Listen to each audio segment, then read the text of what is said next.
ഒന്നും അതൊന്നും സാധിക്കില്ല. ആ അവസ്ഥയാണ് ബ്ലാക്ക് ഔട്ട്.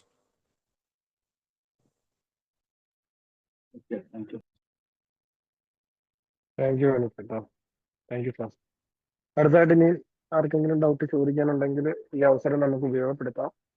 ദയവായിട്ട് മുമ്പോട്ട് വന്ന് ചോദിക്കാം.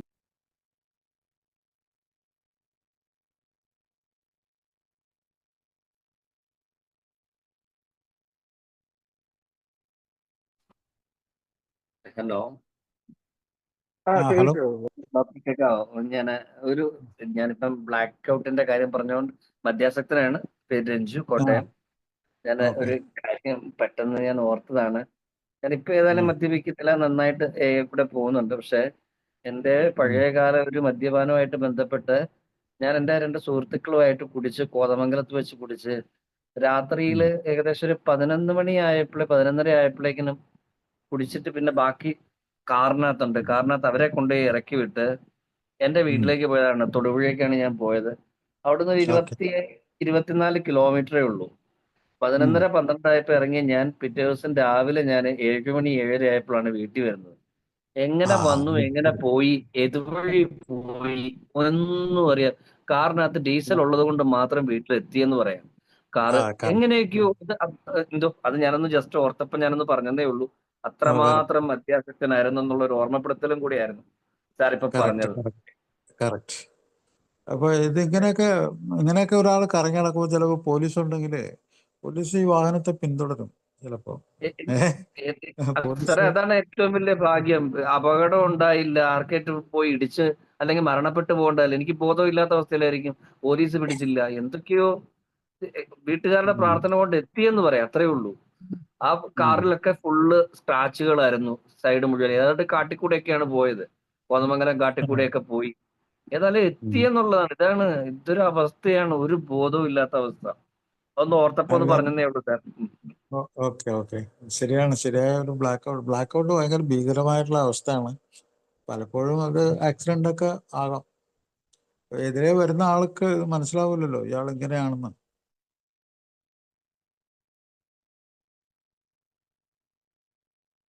അത് രാത്രി സമയം ആയതുകൊണ്ടായിരിക്കാം ചിലപ്പോൾ കൂടുതൽ വാഹനങ്ങൾ ഇല്ലാത്തതും രക്ഷപ്പെട്ടതും, സത്യം പറഞ്ഞ ഈ 2 മണി 1 മണിയൊക്കെ ആയതുകൊണ്ട്. അതെ.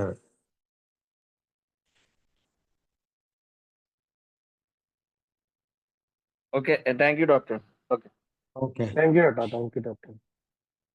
ഇനി ആർക്കെങ്കിലും സാഹചര്യം ഉണ്ടെങ്കിൽ ചോദ്യങ്ങൾ ചോദിക്കാം. ആർക്കെങ്കിലും സാഹചര്യം ഉണ്ടെങ്കിൽ മുമ്പോട്ട് വന്ന് ചോദ്യങ്ങൾ ചോദിക്കണേ. ഞാനൊരു ചോദ്യം ചോദിക്കാം സാറേ. ഓക്കെ. എൻ്റെ ഒരു ഷിപ്പ് ഞാൻ ഒരാൾക്ക് വിളിക്കാണ്. അതായത് നമ്മൾ സാർ കുടിച്ചു കഴിയുമ്പോഴാണ് പലപ്പോഴും ഈ ദേഷ്യം, അതായത് കുടിച്ചു കഴിയുമ്പോൾ നമുക്ക് വൈരാഗ്യമുള്ളവരോട്, ദേഷ്യമുള്ളവരോട് പെട്ടെന്ന് നമുക്കത് ഓർമ്മ വരും, അവരെ വിളിക്കുകയൊക്കെ ചെയ്ത് അല്ലെങ്കിൽ തെറിയൊക്കെ പറയുകയൊക്കെ ചെയ്യും. എന്നാൽ സാധാരണ മറ്റിൽ നടക്കുമ്പോൾ അങ്ങനെ വരുന്നില്ല. അതിനെന്താ കാരണം സാർ ചിന്തിച്ചിട്ടുണ്ട്? അത് നമ്മുടെ ഓൾട്ടേർഡ് ബിഹേവിയർ എന്ന് പറയാം. നമ്മള് എന്താ പറ്റുക വെച്ചാല് നമുക്ക് ബോധമണ്ഡലത്തില് നമുക്ക് ഇന്നതൊക്കെ സംഗതികൾ മോശമാണ്, ഇന്നതൊന്നും പറയാൻ പാടില്ല എന്നുള്ളത് നമ്മൾ നോർമലായിട്ടുള്ള ഒരവസ്ഥയിൽ നമുക്കൊരാളെ പറ്റി മോശപ്പെട്ട വാക്കുകൾ നമ്മൾ പറയുന്നില്ല, പരസ്യമായിട്ട് അവഹേളിക്കുന്നില്ല. അതൊക്കെ എന്താണെന്ന് വെച്ചാൽ നമ്മുടെ സാമൂഹ്യ ബോധം, സമൂഹത്തിൽ നമ്മൾ എങ്ങനെ പെരുമാറണം, എങ്ങനെ എന്ത് ചെയ്യാൻ പാടില്ല എന്നൊക്കെയുള്ളൊരു ഒരു കോൺഷ്യസ്നെസ്, ഒരു ബോധം നമ്മുടെ ഉള്ളിലുണ്ട്. അത് വിട്ടുപോകും. അത് മദ്യത്തിൻ്റെ ഇത് കെട്ട് മദ്യം കൂടുതൽ അളവിൽ ചെല്ലുന്തോറും ഈ ഒരു കൺട്രോള് നമ്മുടെ ഉള്ളിൽ നിന്ന് പോകും. അപ്പം നമ്മൾ എന്തും വിളിച്ചു പറയാം. ഒരു സ്വാതന്ത്ര്യം കിട്ടിയ ഒരാളെ പോലെ നമ്മൾ എന്തും വിളിച്ചു പറയും ചിലപ്പോൾ. അത് ഞാനിപ്പോഴും ഓർക്കുന്നുണ്ട്. നമ്മളെ ഒരു ഡോക്ടർ, അയാൾ ആശുപത്രിയിലെ സൂപ്രണ്ടാണ്. ഓരോ ആൾക്കും ഒരു പ്രത്യേക സ്വഭാവം. അന്നേരം മദ്യം കഴിച്ചിട്ട് അത് ഈ ബോധമണ്ഡലം, കൺട്രോൾ ചെയ്യപ്പെടുന്ന ബോധമണ്ഡലം പോയി കഴിഞ്ഞാൽ അവരുടെ സ്വഭാവം മാറുന്നത് ഓരോ വ്യക്തിയുടെ ഓരോ തരത്തിലാണ്. അപ്പോൾ ഇയാളെ എങ്ങനെയാന്ന് വെച്ചാൽ എന്തെങ്കിലും ഒരു ഫങ്ഷൻ ഉണ്ടെങ്കിൽ ഈ ഡോക്ടർമാർ പ്രത്യേകിച്ച് അവരുടെ പരിപാടിക്ക് എല്ലാം മദ്യം എവിടെയെങ്കിലും ഒളിച്ചു വെച്ചിരിക്കും. പരിപാടി കഴിഞ്ഞ് മീറ്റിംഗ് ഒക്കെ കഴിഞ്ഞ് അവരത് പുറത്തെടുക്കും. ഇതെല്ലായിടത്തും അങ്ങനെയൊക്കെ തന്നെ. അപ്പൊ ഇയാൾക്കൊരു സ്വഭാവം എന്ന് വെച്ചാൽ ഇയാൾക്ക് ഈ മദ്യം ഇവരെവിടെ ഒളിപ്പിച്ച് വെച്ചേക്കണമെന്ന് അയാൾ കണ്ടുപിടിക്കും. വന്നു കഴിഞ്ഞാൽ ഉടനെ തന്നെ ഈ നായ മണത്ത് നടക്കുന്ന പോലെ അയാള് ഈ മദ്യം ഇങ്ങനെ എവിടെ ഒളിപ്പിച്ച് വെച്ചേക്കണം കണ്ടുപിടിച്ച് അയാൾ 2 പെഗ്ഗെങ്കിലും ഉപയോഗിക്കും. അയാൾക്ക് അധികം മദ്യമൊന്നും വേണ്ട. 2 പെഗ് കഴിച്ചാൽ അയാൾക്ക് ഈ കൺട്രോൾ പോകും. എന്ത് പറയണം എന്ത് പറയാതിരിക്കണം എന്നുള്ള ഈ കൺട്രോൾ പോകും. അയാൾക്ക് അപ്പോൾ ഏറ്റവും കൂടുതൽ തോന്നുന്നത് ഈ അവിടെ സ്ത്രീകൾ ആരെങ്കിലും ഉണ്ടെങ്കിൽ അവരെ അസഭ്യം പറയുക, ഭയങ്കര തെറി പറയുകയാണ്. അസഭ്യം പറയും, കേട്ടാൽ അറയ്ക്കുന്ന അസഭ്യം പറയും. അയാൾ ഡോക്ടറൊക്കെയാണ്, സൂപ്രണ്ടൊക്കെയാണ്. അപ്പോൾ ഇയാൾ അവിടെ ഉണ്ടെന്ന് അറിഞ്ഞ സ്ത്രീകൾ ആരും ആ മീറ്റിങ്ങിലേക്ക് വരാറില്ല. അയാളുടെ സ്വഭാവം ഒരു പ്രാവശ്യം അറിഞ്ഞ സ്ത്രീകളാരും പിന്നെ ഇയാളുള്ള മീറ്റിങ്ങിൽ വരില്ല. അതൊരു പ്രത്യേക സ്വഭാവമായിരുന്നു അയാളുടെ. ഇത് ഓരോ ആൾക്കാർക്കും ഓരോ തരത്തിലാണ്. ചില ആൾക്കാർ ഭയങ്കരമായിട്ടുള്ള സങ്കടങ്ങൾ, ഭയങ്കര എന്താണ് സെന്റിമെന്റലാവുക, കെട്ടിപ്പിടിച്ച് കരയുക, ഇങ്ങനെയൊക്കെയുള്ള പരിപാടികളൊക്കെ ഉണ്ട്. അപ്പോൾ അതൊക്കെ വളരെ മോശപ്പെട്ട സംഗതികളാണെന്ന് അയാൾക്ക് നോർമലായിട്ടിരിക്കുന്ന അവസ്ഥയിൽ അറിയാം. പക്ഷെ ഇങ്ങനെ കെട്ടുവിടുമ്പോൾ അയാൾ ഇങ്ങനെ പ്രവർത്തിക്കും.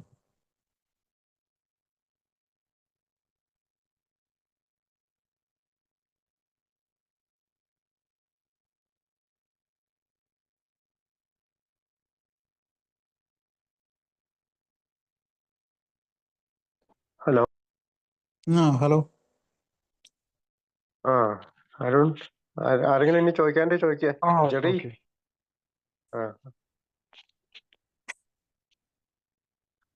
അരുൺ, മംഗലാപുരം ചോദിക്കാനൊന്നുമില്ലേ? Good evening doctor. എൻ്റെ പേര് അരുൺ എന്നാണ്. ഒരു അമിത മദ്യപാന രോഗിയാണ്. ആൽക്കഹോൾ അനോണിമസ് ഫെലോഷിപ്പിന്റെ സഹായത്താലും ദൈവസഹായത്താലും അന്നത്തെ ദിവസം മദ്യപിച്ചിട്ടില്ല. 1 വർഷവും 8 മാസമായി. എനിക്ക് സാറിന്റെ ക്ലാസ്, ഡോക്ടേഴ്സ് ഒപ്പീനിയൻ ഞാൻ സ്ഥിരമായിട്ട് കേൾക്കുന്ന ഒരാളാണ്. എനിക്ക് ഒരുപാട് നന്ദിയുണ്ട് സാറിനോടും ഈ ഫെലോഷിപ്പിനോടും. എന്റെ കൈവിട്ടു പോയ ഒരു ജീവിതത്തിന് ശരിക്കും ഞാൻ വളരെയധികം സ്ട്രഗിൾ ചെയ്തു. മദ്യപാനം നിർത്തണം എന്ന് വളരെയധികം ആഗ്രഹം ഉണ്ടായിട്ടും നടക്കുന്നില്ല. എങ്ങനെ നിർത്തണം എന്നറിയില്ല. കൂടിപ്പോയ 1-2 ദിവസമൊക്കെ നിർത്താൻ പറ്റും. പിന്നെ വീണ്ടും പൂർവാധികം ശക്തിയോട് കൂടി കള്ളു കുടിക്കുന്നു. ഈ ബ്ലാക്ക് ഔട്ട്സ് എന്നൊക്കെ പറഞ്ഞ ആ ഒരു ഫിനോമിന ഞാൻ എല്ലാ ദിവസവും അനുഭവിക്കുന്നതാണ്. തലേദിവസം നടന്നിട്ടുള്ള കാര്യം എന്താണെന്ന് ഓർമ്മയില്ല. ജോലിക്ക് പോകാൻ പറ്റുന്നില്ല. ഒരുപാട്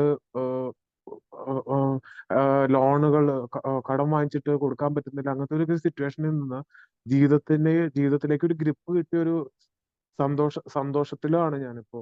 അപ്പോ സാറിനോട് നന്ദി പറയാണ്. ഇത്ര ലളിതമായിട്ട് ഞങ്ങളോട് ഈ ശാസ്ത്രീയ വശങ്ങൾ, ഈ മദ്യപാനം എങ്ങനെയാണ് നടക്കുന്നത്, എന്തുകൊണ്ടാണ് അഡിക്ഷൻ ആവുന്നത് എന്നുള്ള കാര്യങ്ങൾ പറഞ്ഞു തരുന്നതില് ഒരുപാട് നന്ദി സാർ. ഇതൊന്ന് ജസ്റ്റ് ഒന്ന് പറയണമെന്നാണ്. Thank you. സാർ. തീർച്ചയായിട്ടും നമ്മളെ അറിവാണ്. നമ്മുടെ അറിവും ആ അറിവിന് നമ്മൾ എത്ര ഗൗരവം കൊടുക്കുന്നു, എത്ര പ്രായോഗികമാക്കുന്നു, അതനുസരിച്ചാണ് വാസ്തവത്തിൽ ഈ ആൽക്കഹോളിസം അല്ലെങ്കിൽ മറ്റ് ലഹരി രോഗങ്ങളൊക്കെ തന്നെ അതിൽ നിന്ന് നമ്മൾ രക്ഷപ്പെടാൻ അറിവാണ് നമ്മുടെ ഏറ്റവും വലിയ ആയുധം. അല്ല, ഇന്നത്തെ നമ്മുടെ ജീവിതത്തിൽ അറിവിന്റെ പങ്ക് ആരോടും പറഞ്ഞ് ബോധ്യപ്പെടുത്തേണ്ട ആവശ്യമില്ല. അത് പ്രത്യേകിച്ച് രോഗത്തിന്റെ കാര്യമാണെങ്കിലും മറ്റ് ഏത് ടെക്നിക്കലായിട്ടുള്ള കാര്യത്തിലാണെങ്കിലും അറിവില്ലെങ്കിൽ നമ്മുടെ ജീവിതം കൊളാകും. അറിവ് കൊണ്ടാണ് നമ്മൾ ജീവിക്കേണ്ടത്. അപ്പോൾ പക്ഷെ ഈ അറിവ് നേടാനായിട്ട്, മദ്യാസക്ത രോഗത്തിലെ ഈ അറിവ് നേടാനായിട്ട് അതിന് കുറച്ച് അയാൾ ഒരു ഇനീഷ്യൽ സ്റ്റേജിൽ ഈ അറിവുണ്ടാക്കുന്ന യന്ത്രം നമ്മുടെ ബ്രെയിൻ തന്നെയാണ്. അപ്പോൾ ആ ബ്രെയിനിന് അത് പാകപ്പെടുത്തണം. ഈ ആൽക്കഹോളിക്സ് അനോണിമസിൽ വന്നിട്ട് പല ആൾക്കാരും വീണ്ടും വീണ്ടും റിലാപ്സായി രക്ഷപ്പെടാതെ പോയി. എത്രയോ ആൾക്കാർ ഇത് ഉപയോഗിക്കപ്പെടാതെ മരിച്ചു പോയിട്ടുണ്ട്. അവർക്ക് വർഷങ്ങളോളം മദ്യപിച്ച് നടന്നിട്ടും ഇങ്ങനെ ഒരു പ്രോഗ്രാമിലെത്തി രക്ഷപ്പെടണമെന്ന് ആഗ്രഹിച്ചിട്ട് അവർക്ക് സാധിക്കാതെ കഴിഞ്ഞു പോയിട്ടുണ്ട്. അതിൻ്റെ കാരണം എന്താണെന്ന് വെച്ച് കഴിഞ്ഞാൽ ഈ ബ്രെയിൻ, നമ്മുടെ ബ്രെയിൻ ആണ് ഉപകരണം. ഈ ഉപകരണത്തിനാണ് കേടുപറ്റിയേക്കുന്നത്. ഇപ്പോൾ ഒരു ഉപകരണം കൊണ്ട് ഒരാൾക്ക് ഒരു കാര്യം മുറിക്കണമെങ്കിൽ ആദ്യം അത് ആ ഉപകരണത്തിന് മൂർച്ച വെപ്പിക്കണം, അല്ലാതെ ശരിയാവില്ല. അപ്പോൾ നമ്മുടെ ബ്രെയിൻ ഡിസീസാണത്, തലച്ചോറിൻ്റെ രോഗമാണത്. അപ്പോൾ ഇതിനെ പറ്റി, തലച്ചോറിനെ പറ്റി പറയുകയാണെങ്കിൽ നമുക്ക് അത് എത്ര പറഞ്ഞാലും മതിയാവില്ല. കാരണം വെച്ചാൽ അത്രമാത്രം വലിയൊരു ഒരു സൂപ്പർ കമ്പ്യൂട്ടറാണ്. നമ്മളിപ്പോൾ ആർട്ടിഫിഷ്യൽ ഇൻ്റലിജൻസ് വരെയൊക്കെ ഇപ്പോൾ എത്തി നിൽക്കുന്നുണ്ട്. ഈ തലച്ചോറിൻ്റെ ഒരു ഭാഗം മാത്രം, അത് ഏതൊക്കെ ഇൻപുട്ട് ഔട്ട്പുട്ട് സെൻട്രൽ പ്രോസസ്സിങ് അങ്ങനെയുള്ള കുറേ കാര്യങ്ങൾ മാത്രം എടുത്തിട്ടുണ്ടാക്കി ഒരു കമ്പ്യൂട്ടർ റാപ്പിഡായിട്ട് ഉണ്ടാക്കാൻ ഓർമ്മ പെട്ടെന്ന് ഉണ്ടാക്കാൻ പറ്റുന്ന കമ്പ്യൂട്ടേഷൻ, അതാണ് ആർട്ടിഫിഷ്യൽ ഇൻ്റലിജൻസ്. അത് ഹ്യൂമൻ ബ്രെയിനിൻ്റെ അത്ര ഒന്നും യാതൊരു ഇതുമില്ല. കാരണം വെച്ചാൽ ഹ്യൂമൻ ബ്രെയിനിൽ ഏറ്റവും പ്രധാനപ്പെട്ട സംഭവം എന്താണെന്ന് വെച്ചാൽ നമ്മുടെ ഇമോഷൻസ്, നമ്മുടെ ഇൻ്റലിജൻസ് കൂടാതെ ഇമോഷൻസ് ഉണ്ട്. നമ്മുടെ സ്നേഹം എന്ന് പറഞ്ഞ് എന്താണ്, അല്ലെങ്കിൽ നമ്മൾ വാല്യൂസ്, നമ്മൾ ഈ സമൂഹ ജീവിതത്തിൽ നമ്മുടെ മൂല്യങ്ങൾ എന്താണ്, നമ്മളൊരാളെ പറ്റി കരുതുന്നുണ്ടെങ്കിൽ ആ കരുതലിൻ്റെ അർത്ഥം എന്താണ്, ഇങ്ങനെയൊക്കെ വളരെ വിലപ്പെട്ട ജീവിതത്തിലെ ചില കാര്യങ്ങളൊക്കെ നമ്മുടെ ബ്രെയിൻ നമുക്ക് ശരിയാക്കി തരുന്നുണ്ട്. ഈ സംഗതിയൊന്നും ഈ ആർട്ടിഫിഷ്യൽ ഇൻ്റലിജൻസിന് നമുക്ക് ശരിയാക്കി തരാൻ പറ്റില്ല. അപ്പോൾ അതിന് നമ്മൾ പറയുന്നത് വെച്ചാൽ നമുക്ക് പാഷൻ എന്ന് പറഞ്ഞാൽ നമ്മുടെ എന്താ പറയുക, നമ്മുടെ എല്ലാ തരത്തിലുള്ള വൈകാരിക അവസ്ഥകളും ജീവിതത്തോടുള്ള നമ്മുടെ അടുപ്പം, അതൊക്കെയാണ് നമ്മുടെ പാഷൻ. ജീവിതം അതിനെ നമ്മൾ കൂടെ നിർത്തുന്നത്, അത് നമ്മുടെ പാഷനാണ്. അതിൽ സന്തോഷവും ഒക്കെ ഉണ്ട്, സ്നേഹമുണ്ട്, നമ്മുടെ മനുഷ്യത്വമുണ്ട്, എല്ലാ നല്ല സംഗതികളും നമ്മുടെ പാഷൻ്റെ ഉള്ളിലുണ്ട്. അതേപോലെ തന്നെ പാഷൻ്റെ ഒപ്പം തന്നെ നമുക്ക് റീസണും ഉണ്ട്. നമ്മുടെ തലച്ചോറിന് റീസൺ ഉണ്ട്. ഇത് രണ്ടും കൂടി മാക്സിമം ഉപയോഗം വരുമ്പോൾ നമ്മൾ ഏതൊരു കമ്പ്യൂട്ടറിനേക്കാളും വലിയ സംഭവമായിട്ട് മാറും നമ്മുടെ ബ്രെയിൻ. നമുക്കിതൊക്കെ അച്ചീവ് ചെയ്യാൻ പറ്റും, നമുക്ക് നേടിയെടുക്കാൻ പറ്റും. പല ആളുകൾക്കും ചെറിയ ചെറിയ മാനസിക അസുഖങ്ങളൊക്കെ ഉള്ള ആൾക്കാർ അവരുടെ ബ്രെയിനിന് നല്ല ഭക്ഷണം, നല്ല വ്യായാമം, നല്ല ഉറക്കം, നല്ല റെസ്റ്റ്, ഡെഫിഷ്യൻസി എന്തെങ്കിലും ഉണ്ടെങ്കിൽ അതൊക്കെ പരിഹരിക്കുക. പിന്നെ അവർ ചെയ്യുന്ന മനസ്സിൻ്റെ ഏകീകരണം, ഇൻ്റഗ്രേഷൻ, അതെല്ലാം ചെയ്ത് കഴിയുമ്പോൾ പല ആളുകൾക്കും മാനസിക രോഗം തന്നെ മാറിയിട്ട് അവർ പുതിയൊരു അവസ്ഥയിലേക്ക് വന്നിട്ടുണ്ട്. അത്തരം ആളുകൾ അവരറിയാതെ തന്നെ മാറ്റം സംഭവിക്കുന്നുണ്ട്. അപ്പോൾ അവിടെയൊക്കെ എന്താണെന്ന് വെച്ചാൽ ബ്രെയിനിനെ നമ്മൾ മാറ്റിമറിക്കുന്ന പരിപാടിയാണ്. നമ്മൾ ഈ പ്രോഗ്രാമിൽ 24 മണിക്കൂർ നമ്മൾ മദ്യത്തിൽ നിന്ന് വിട്ടു നിൽക്കുന്നു എന്ന് പറയുമ്പോൾ ബ്രെയിനിൻ്റെ സർക്യൂട്ടിനെ നമ്മൾ മെച്ചപ്പെടുത്തുന്നു. ആ സർക്യൂട്ട് ഭയങ്കര സർക്യൂട്ടാണ്. അതിന് മിനിമം ഒരു 2-3 മാസമെങ്കിലും, ഒരു 3 മാസമെങ്കിലും സർക്യൂട്ടിന് കേടുപറ്റാതെ കൊണ്ടുനടന്ന്, പിന്നെ അതിൽ മാനസിക കുഴപ്പങ്ങളുണ്ടെങ്കിൽ അതിനുള്ള പരിഹാരമൊക്കെ കണ്ട് നല്ല ഭക്ഷണം, നല്ല ഉറക്കം, പിന്നെ നമ്മൾ ചെയ്യുന്ന ജോലികളിലൊക്കെ എന്താ പറയുക, ഒരു കോൺസെൻട്രേഷൻ, ഒരു അറ്റൻഷൻ, ഇതൊക്കെ വരുമ്പോൾ നമ്മുടെ ബ്രെയിനിൽ മാറ്റിമറിക്കലുണ്ടാവും. അപ്പോൾ അതൊക്കെയാണ് സംഭവിച്ചത്. അപ്പോൾ ആദ്യം തുടക്കത്തിൽ നമ്മളെ ബ്രെയിൻ നമ്മൾ പ്രിപ്പയർ ചെയ്യണം, കേൾക്കാനും. ഒരു മീറ്റിങ്ങിൽ വന്ന് കേൾക്കാനുള്ള കഴിവുണ്ടാകുമ്പോൾ അയാൾ രക്ഷപ്പെടും, കാരണം അയാളുടെ ബ്രെയിൻ ബെറ്ററാവും. അപ്പോൾ ഒരിക്കൽ കൂടി താങ്ക് യു. ഏതായാലും പ്രോഗ്രാമിലെത്തി രക്ഷപ്പെട്ടത് നന്ദി പറയുന്നു. Thank you sir, thank U. ഇനി ആർക്കെങ്കിലും എന്തെങ്കിലും സാറുമായിട്ട് ഡിസ്കസ് ചെയ്യാനുണ്ടെങ്കിൽ ദയവായിട്ട് മുമ്പോട്ട് വരണം. നമുക്കിനി ഏകദേശം ഒരു 15 മിനിറ്റ് അടുത്തുണ്ട് സമയം. ആർക്കെങ്കിലും ഡൗട്ട് ചോദിക്കാനുണ്ടെങ്കിൽ മുമ്പോട്ട് വന്ന് ചോദിക്കാം. ഞാൻ ഇന്ന് എൻ്റെ അടുത്ത് വന്നൊരു പേഷ്യൻറ്റിൻ്റെ കാര്യം ഞാൻ ഒന്ന് പറയാം. അപ്പോൾ മദ്യാസക്ത രോഗം എത്രമാത്രം ദയനീയമാണ്, എത്രമാത്രം അവസ്ഥകൾ, എത്രമാത്രം എങ്ങനെ ഒരാൾക്കൊരു അവസ്ഥയിൽ നിന്ന് രക്ഷപ്പെടുത്താം, ഇതൊക്കെ പലപ്പോഴും ആലോചിക്കുമ്പോഴത്തേക്കും വളരെ സങ്കീർണമാണ്. ഇന്ന്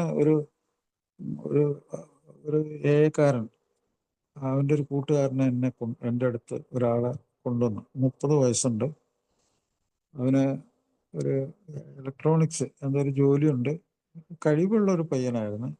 ഒരു 10 വർഷമായിട്ട് മദ്യം ഉപയോഗിക്കുന്നു. അവൻ്റെ ഫാദർ നേരത്തെ മരിച്ചുപോയി, ഒരു സൂയിസൈഡൽ ഡെത്തായിരുന്നു. കന്നാബിസ് ഡിപ്പെൻഡൻ്റ് ആയിരുന്നു. മദർ 62 വയസ്സായിട്ട് ഇപ്പോഴും കൂലിപ്പണി ചെയ്യുന്നു. പിന്നെ ഒരു സിസ്റ്ററോ മറ്റുള്ളൂ, അല്ല ഒരു ബ്രദറോ മറ്റുള്ളൂ. ഒരു ബ്രദറുണ്ട്, അയാൾ കൂലിപ്പണിയൊക്കെ ചെയ്ത് ജീവിക്കുന്നു. അപ്പോൾ ഇവനിങ്ങനെ മദ്യാസക്തനാണ്. അവനെന്തോ ഈയിടെ ഒരു പ്രേമബന്ധത്തിൽ ഏർപ്പെട്ടിട്ടുണ്ട്. മദ്യാസക്തി അവന് 10 പെഗ് മദ്യം വരെയൊക്കെ ഡെയിലി കഴിച്ച് പോവാണ്. നിർത്തിവെക്കാൻ അസാധ്യമായിട്ടുള്ളൊരു അവസ്ഥയാണ്. പക്ഷേ അവൻ്റെ അവസ്ഥകളൊക്കെ കേട്ട് എത്ര വർഷമായിട്ട് മദ്യം കഴിക്കുന്നു, എങ്ങനെ ജീവിക്കുന്നു, ജീവിതത്തിൻ്റെ ചുറ്റുപാടുകൾ, അവൻ്റെ ഇപ്പോഴത്തെ അവസ്ഥ, ഇതൊക്കെ മനസ്സിലാക്കിയിട്ട് അപ്പോൾ ഞാൻ അവനോട് പറഞ്ഞു കൊടുത്തത് ഒരു വളരെ ഗൗരവമുള്ള രോഗമാണ്, ശരിക്കും ചികിത്സിക്കണം. അപ്പോൾ അവൻ ഒരു തരത്തിലും പൊരുത്തപ്പെടുന്നില്ല. അവൻ്റെ ചിന്താഗതി എന്താണ്?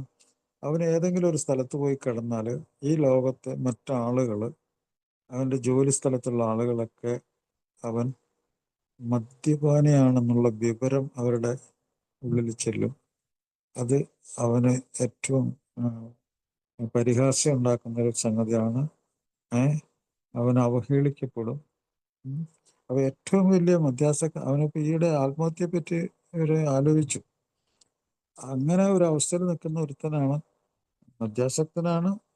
അത് ഭയങ്കര ഭീകരമായിട്ടുള്ള ഒരു അവസ്ഥയിലാണ്.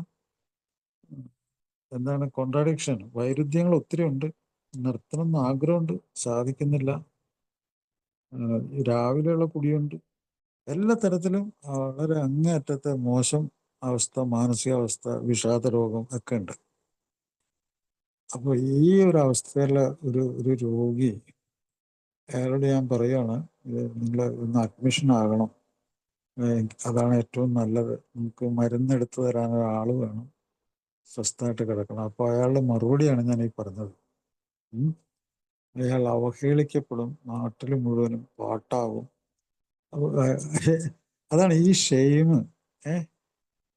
ഈ ഷെയിമും ഇതുപോലെയുള്ള വൈരുദ്ധ്യങ്ങൾ, ഇതൊക്കെ മനസ്സിലിങ്ങനെ നിറഞ്ഞിരിക്കുകയാണ്. അപ്പോൾ ഇതെന്താ സംഗതി എന്നുള്ള ഒരു പിടിയില്ലാത്ത ഒരു കൂട്ടം ആൾക്കാർ ഈയാൻ പാറ്റകളെ പോലെ അതിഭീകരമായിട്ട് മരിക്കുന്നു. അപ്പോൾ ഞാൻ നിവൃത്തിയില്ലാതെ അവസാനം കൊണ്ടുവന്ന സുഹൃത്തിനോട് പറഞ്ഞ, ഒരാഴ്ച നീ മരുന്ന് കൊടുക്കും, ആ മരുന്ന് കറക്റ്റായിട്ട് കഴിക്കണം, ജോലിക്ക് പോകാൻ പാടില്ല. ജോലിക്ക് പോയാൽ അവിടെ പ്രത്യാഘാതങ്ങൾ ഉണ്ടായിക്കഴിഞ്ഞാൽ അവിടെയാണ് പ്രശ്നം ഉണ്ടാകുന്നത്. അപ്പോൾ ഇങ്ങനെയൊക്കെ നമ്മൾ പറഞ്ഞു കൊടുക്കണം. ഒന്ന് ആലോചിച്ച് നോക്കുക, എത്ര ദയനീയമായിട്ടൊരവസ്ഥയാണ്.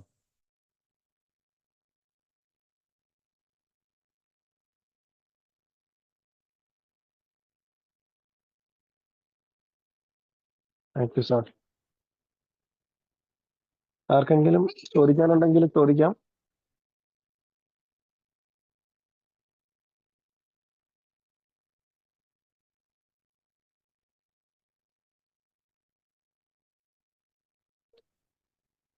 Hello hello hello.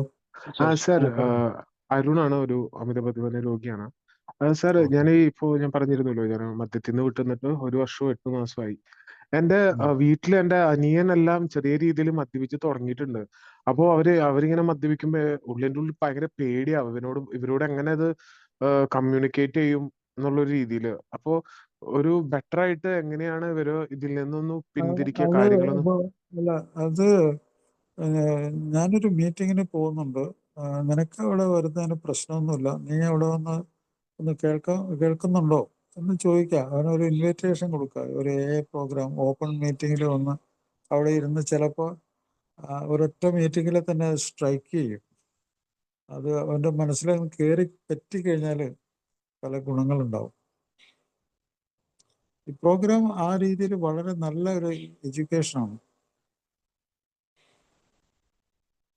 Okay sir.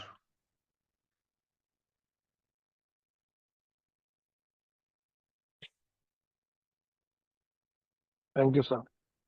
Okay. അടുത്തായിട്ട് ഇനി ആർക്കെങ്കിലും എന്തെങ്കിലും ചോദിക്കാനുണ്ടെങ്കിൽ ചോദിക്കാം. നമുക്കിനി 8 മിനിറ്റൂടെ ബാക്കിയുണ്ട്.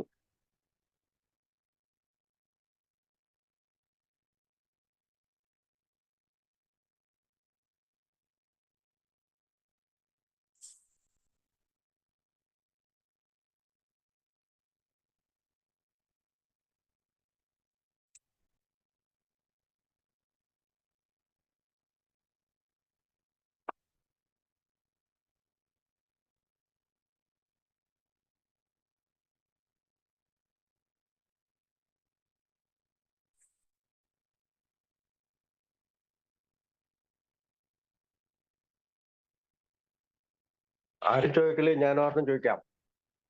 അതായത് ഓക്കെ സാറേ, ഓക്കെ പറയും. ഷിബു ഞാൻ ആൽക്കഹോളിക്കാണ്. അതായത് ഈ നമ്മുടെ മീറ്റിങ്ങിലൊക്കെ ഈ കുടി നിർത്തി കഴിയുമ്പോൾ അവർ മീറ്റിങ്ങിന് വരില്ല. എന്നാൽ വല്ലപ്പോഴും എങ്ങാനും ഇപ്പൊ ഒരു 5-6 മാസമൊക്കെ കുടിക്കാതിരുന്നിട്ട് അവർ എന്തോ കുടിച്ചു കഴിഞ്ഞാൽ അപ്പൊ അവര് വിളിക്കും, കോണ്ടാക്ട് ചെയ്യും. ഉം. അങ്ങനെയുള്ള കുറെ ആളുകളുണ്ടല്ലോ സാറേ. ഓക്കെ ഉണ്ട്, അത് ശരിയാണ്. കുടിക്കാതിരിക്കുമ്പോ അവർക്ക് അത് മീറ്റിംഗ് വേണ്ട, അത് ആരുമായിട്ട് അത് കോണ്ടാക്ടും ഉണ്ടാവില്ല. ശരിയാണ്, അത് കറക്റ്റ് തന്നെ. അതിപ്പോ ഞാൻ നേരത്തെ പറഞ്ഞ കഥയിലുണ്ട്.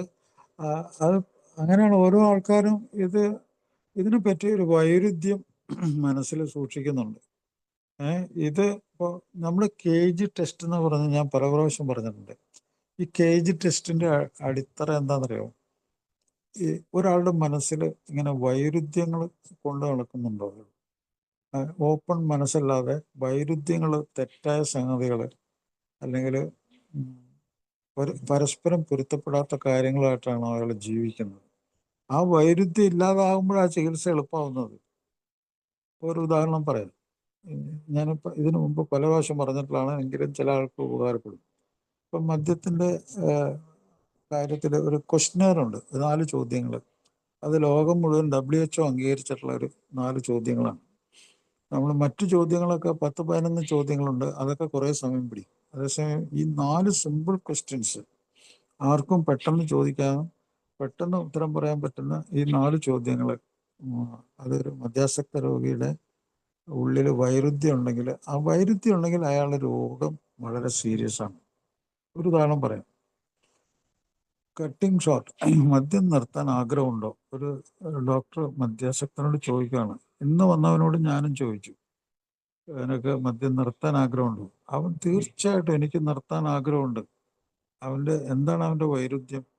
പക്ഷെ നിർത്താൻ ആഗ്രഹമുണ്ടെങ്കിൽ അത് നടപ്പിലാക്കാൻ പറ്റുന്നില്ല. അതാണ് കാര്യം. നിർത്താൻ അവർ ആഗ്രഹമില്ലായിരുന്നിട്ടല്ല, പക്ഷെ അത് ശരീരത്തിൽ ഫിസിയോളജിക്കൽ ഡിപ്പെൻഡൻസ് എന്ന് പറയും. ശരീര പ്രവർത്തനം കൊണ്ട് ശരീരം പ്രവർത്തിച്ച് മദ്യത്തിനെ ഉള്ളിൽ പൊരുത്തപ്പെടുത്തി, ആ മദ്യം ശരീരത്തിൻ്റെ ഉള്ളിൽ ഒരളവിൽ വേണം. ആ അളവിൽ മദ്യം അവിടെ ഉള്ള അവസ്ഥയിൽ മാത്രമേ അത് പ്രവർത്തിക്കുകയുള്ളൂ. അഡാപ്റ്റേഷൻ, അങ്ങനത്തെ ഒരു അവസ്ഥയിൽ എത്തി നിൽക്കുകയാണ് അവൻ. അപ്പോൾ അങ്ങനെ പൊരുത്തപ്പെട്ട് അത് അങ്ങനെ മുന്നോട്ട് പോകണം. അത് ആവശ്യമുണ്ട് അവിടെ ശരീരത്തിന്.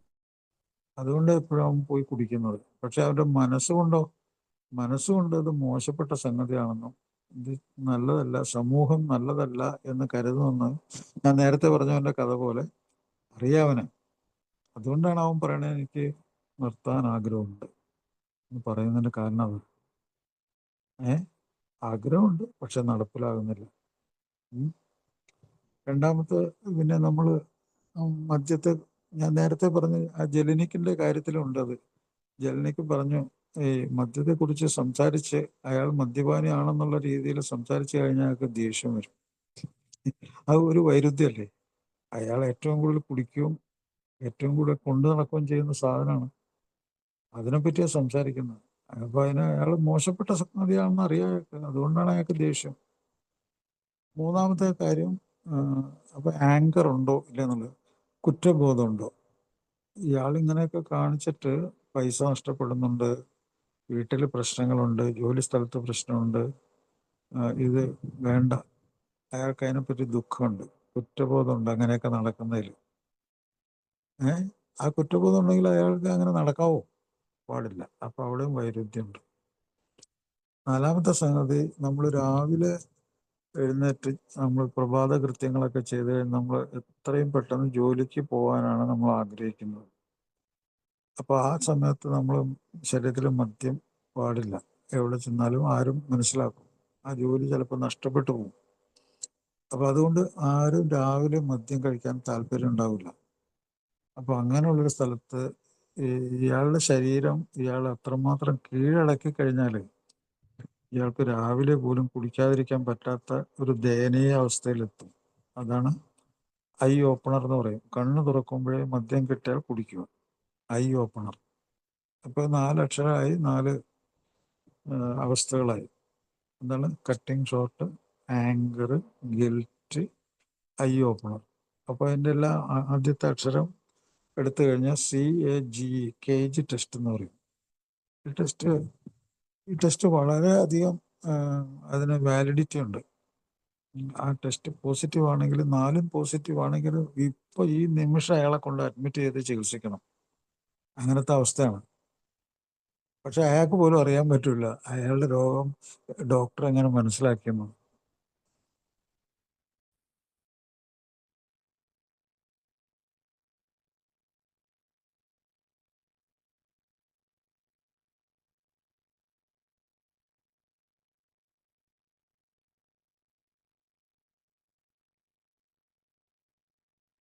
Thank you sir. ഓക്കെ. ആർക്കെങ്കിലും ചോദിക്കാനുണ്ടോ? ഇല്ലെങ്കിൽ നമുക്ക്